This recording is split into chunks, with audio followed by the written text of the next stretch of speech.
байна уу? Бүгдээр нь өнөөдрийн мэндийг хүргэе. За өнөөдрийн миний ярих сэдэв бол маскны цуглуулгатай болж хэрхэн яаж өөрийнхөө маскны боксыг бий болгох вэ гэдэг талаар ярих болно.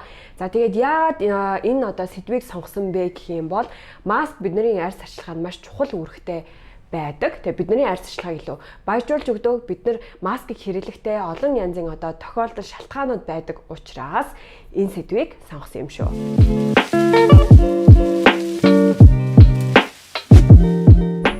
За сэдвээ эхлэхээс өмнө хамгийн эхлээд салфеткан маск гэж юу болох талаар та нарт товчд мэдээлэл өгье.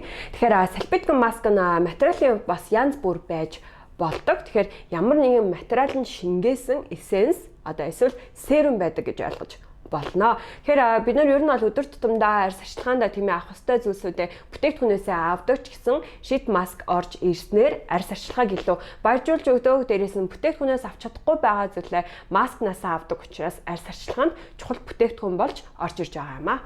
За та нартай түрүүн шит маск гэж юу байдаг талаар товч мэдээлэл өгсөн бол одоо харин бид нартай ямар тохиолдолд шит маскуудыг хэрэглэж болдог талаар та нарт хуваалцъя.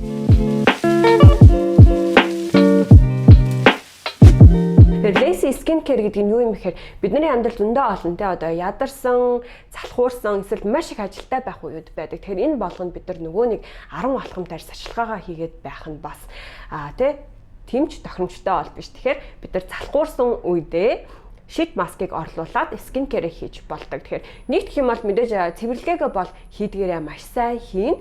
Тэгэнгүүтээ артнаас нь шууд шит маска тавьчих болно. Энэ нь өөрөө нөгөө тонер, эссенс, серум гэсэн алхмуудыг товчилж гин гэж ойлгож болох юм аа. Ингээд шит маска тавьсан байхдаа та нар ном уншиж болно, эсвэл зүгээр юм үзэж болно, эсвэл маргаашийнхаа ажлынхаа хувцсыг бэлдэх ч юм уу, иймэрхүү маягаар цагийг бас үр бүтээлтэй өнгөрөөж болно. За яг энэ тохиолдолд бид нар hydrating, moisturizing, soothing гэсэн маскуудыг хэрэглэвэл илүү тохиромжтой байдаг. Яагаад гэвэл ядарсан үед арьс чигшлээ алдаг, эсвэл хэрвээ эмзэг бол эмзэг шиг боломжтой байдаг гэсэн. Ингээд маск авсныхаа ардаас эссенсээ сайтар шингээж өгөөд тэгээд нүүрнийхээ тосыг түрхэх эсвэл sleeping pack ч юм уу маска түрхэд унтаж болно гэсэн үг юм шүү.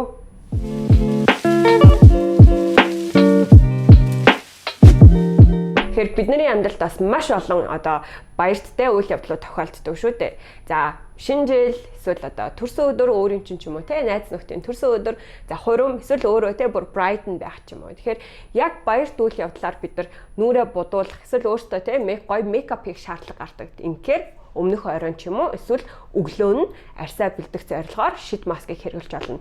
За харин энэ тохиолдолд бол ихэнхдээ арьсны өнгийг сэргээх эсвэл чийгшүүлэх маск хэрэглэж болно. Тэгэхээр өнгө сэргээхтэр shining, brightening за эсвэл whitening ч юм уу маскуудыг хэрэглэвэл илүү тохиромжтой байдаг. Тэгэхээр оройдоо арьсаа сайхан мөн л адилхан арьсаа цэвэрлчээд за нөгөө шит маска тавьчихна. За тэгээд ардаас нь бид нар үргэлжлүүлээд skin care хийж болно. Эсвэл маргааш өглөө нь өмнөх оройн арга хэмжээндээ бэлдээд нойр муутай ядарсан бол маргааш өглөө нь босч ирээд нүрээ будахаасаа өмнө эсвэл будуулахаасаа өмнө нөгөө shining brightening маска тавиад авахд арьсны чинь өнгө гоё сэргээд мейкап чинь илүү гоё glow, илүү natural, арьс чинь илүү гялалцсан харагдах боломжтой шүү.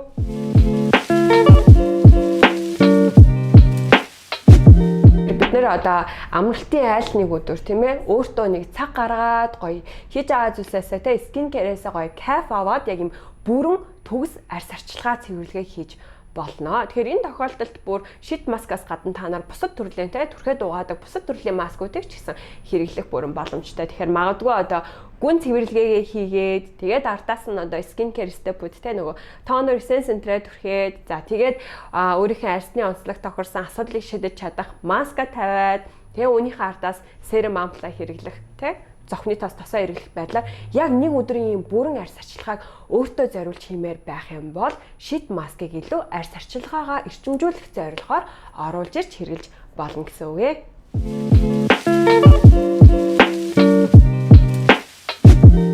За жишээ нь бид нар зуны цагт Монгол орноор аялах ч юм уу энэ тохиолдолд бид нараас арьс арчилгаа алдагдах, за арьс өөрөө амьдралын хэм маяг тодорхой хэмжээнд өөрчлөлтөнд орох, эсвэл жоохон ядарснаас болоод чигшлээ алдах тохиолдол байдаг. Тэгэхээр аялал бид нараас маск авч явах үнийг зүйтэй юм аа. Яагаад гэвэл чиглэл алдахгүй, арьсаа ядраахгүй тул бид нар маска тавьж болно гэсэн үг.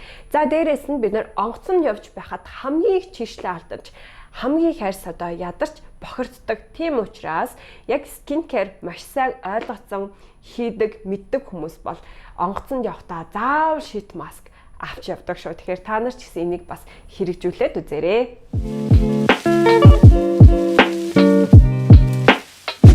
7 хоногт 3-4 удаа салфетка маскыг ер нь бол зайлшгүй хэрэглэж сурах хэрэгтэй. Тэгэхээр ямар нэгэн тохиолдол биш бид нар сайн арьс арчилгаагаа хийлгэж бодох юм бол байнгын хэрэглээндээ оруулж дадал хэвшил болгох хэрэгтэй гэсэн. Тэгэхээр энэ тохиолдолд салфетка маскаа сонгохдоо мөн л адилхан арьсныхаа төөрөөл за дээрээс нь чамд ямар арьсны асуудал байгаа гэдэг дээр харгалзаж үзэх хэрэгтэй гэсэн. За баг зэрэг өрөвсөлттэй арьстай бол акне маск хэрэглэх, за сьюти маск хэрэглэх одоо байж болно. За хэрвээ сэвтэй ч юм уу хурдан харалах гэдэг, өнгө алах гэдэг бол түрүүн ярьсанчлан нөгөө brightening mask, shiny mask, whitening mask-уудаа хэрэглэж болно. За арьс жоохон унжаад тийм ээ 25-аас дээш нас, эсвэл 30-аас дээш настай болсон бол 7 хоногт одоо 1 удаа ч юм уу 2 удаа зайлшгүй хэрэглэх ёстой маск чинь anti wrinkle, за firming, lifting маскууд байж болно гэсэн. За тэгээ ямар ч арьстай байсан бид нар hydrating, moisturizing маскууд бол зайлшгүй орж ирнэ. Хэрвээ хит хуурай арьстай байгаад дан одоо усан чигшил хангалттай биш бүр тижэл авах шаардлагатай бол nourishing гэсэн маскуудыг хэрэглэл тохиромжтой байдаг шүү. За ингээд эдгээр одоо шалтгаануудын улмаас бид нар өөрсдийнхөө маскны хайрцгийг үүсгэдэг. Тэгтээ маскны хайрцаг үүсгэхдээ зүгээр л нэг маскуудыг энд эндээс түүгээд тавьчих биш. Бас нэг жижигхэн одоо дүрмтэй.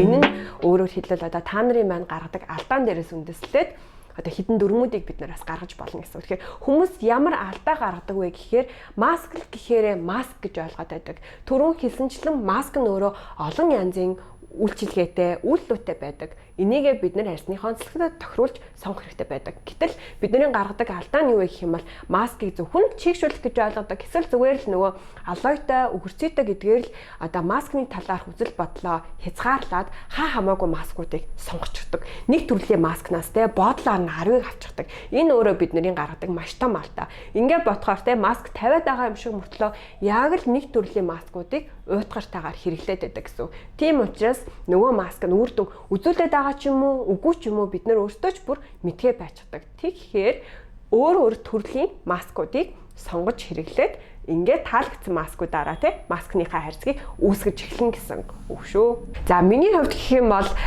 боксонда би хамгийн багадаа 20-30 маск байлгахыг илүүд үздэг. Гэхдээ мэдээж шууд л одоо 20-30 маск авах биш.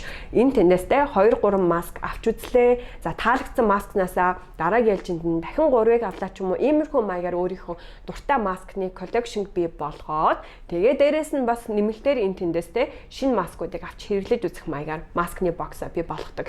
Яг одоо бол надад миний маскны хайрцагт бол нэг 50-60 маск бол байгаа. Энэ нь надад тэр маскыг хэрэглэхэд одоо илүү тийм түлхэц болдог. Олон зүйлсээс одоо сонголт хийгээд тэрнийгээ хэрэглээд тэрнээсээ кайф авах нь бол одоо маскны хайрцаг бий болгох гол нэг үндсэн бас нэг reason болж өгдөг юм аа. Бас нэг анхаарах жижиг дүрэн бол мөн та нарын маань гаргадаг хоёр дахь алдаатай холбоотой. Энэ юу вэ гэхээр маскыг ертөөсөж зорьж авдаггүй. Зүгээр л энэ тэнд явж ийснэ авчихдаг. За жишээ нь одоо хүнсний тэмээ том дэлгүүрүүдэд үүдний хэсэгт маскны булан байдаг. Эсвэл хүнсээ цуглуулах гэж явж исэн чинь гинт нэг жижигхэн тэмээ дэлгүүрт маск харагдаг. Ингэнгүүт тэр маскыг хараад бид нар юу гэж боддог гэхээр хөөх ойр нэрэ маск тавиагүй юм байна штэ. Өнөөдөр нэг маск тавьчих гэсэн ийм сэтлэр маскаа аваад тавьдаг. Тэгэхээр энэ бол хамгийн буруу. Бид нар маскыг зорьж гоо сайхнытай дэлгүүр дээр очиод надад ямар маск хэрэгцээтэй байна гэдгийг хэрэгцээ шаардлага тодорхойлоод маска аваад тэгээд хэрэглэх хэрэгтэй. Тэгэхээр маск тавья гэсэн бодол орж ирэхэд маск чи бэлэн байх хэрэгтэй гэсэн үг. Тэрнээс биш гинт энэ тэнд явж ийснаа ойрд маск тавиагүй юм штэ. Одоо тавья гэж боддог бодол нь өөрөө хамгийн том гаргадаг бас алдаа нарын маань нэг юм шүү. Тэгэхээр ингэж огт бодохгүйгээр гоо сайхны дэлгүүр лөө зорж очоод ингээд өөртөө шаардлагатай 4-5 маскнаас сонголтоо хийгээд тэр 4-5 маскнаасаа өөрийнхөө дуртай маскыг олоод тэрийгээрээ маскныхын коллекшн бий болгох юм бол энэ хамгийн зөв үйлдэл юм шүү. Тэгэхээр дараагийн бичлэгнэр би илүү лавшруулад маскны хайрцагт чинь те ямар үйлчлэгээтэй маскууд байвал илүү тохиромжтой юм. Чи ямар арьстай бол ямар үйлчлэгээтэй маск хэрэглэх нь илүү зүгээр байдаг талаар дэлгэрэнгүй ойлголтуудыг өгөхийг хичээх болно. За тэгээ дээрэс нь энэ бичлэгийг үзсэн бол Instagram дээрээ би бас Q&A явуулъя гэж бодож байна. Та нарт манаас масктай холбоотой те ямар одоо асуудлууд гардггүй, надаас асуух те ямар асуултууд байна. Эднийг бас бөөгнүүлж агаад нэг тусгай бичлэг болгож та нартай хүргэе гэж бодож байна. За ингээд бичлэгтэй маань хамт байсан маш их баярлалаа. Дараагийн бичлэг хүртэл түр баяртай. Тэгээ энэ хүү бичлэг маань таалагдсан бол та нар яах вэ гэж байгаа тийм ээ. Subscribe дараад тэгээ дээрээс нь лайк тэгээд мөн сэтгэлээ хуваалцаарай гэж хүсэж байна.